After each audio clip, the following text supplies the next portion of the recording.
All'asilo eri la mano della serena armonia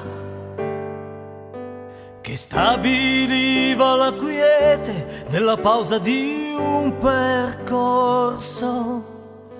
Quei bianchi sassi raccolti per la grotta della speranza ci educavano ad amare la forza dello stare insieme.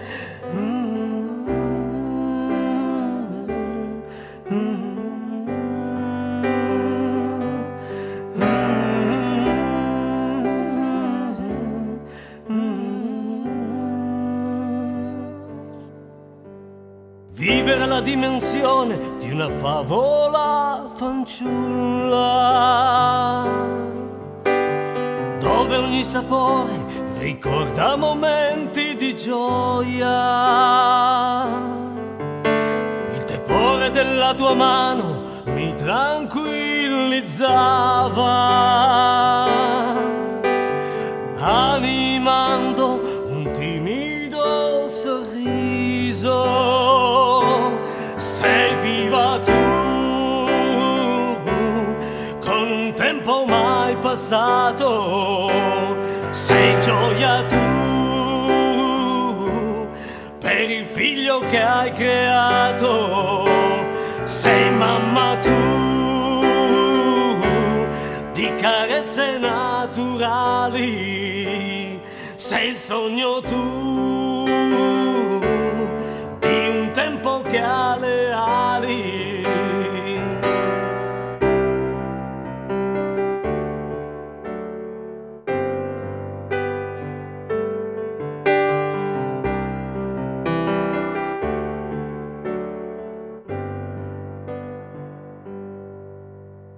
Grande la figura di Suor Apollonia, che riconosceva i puri di cuore, educatrici di vita terrena, scolpite tra le menti di chi le ha conosciute. Sei viva tu, con un tempo mai passato.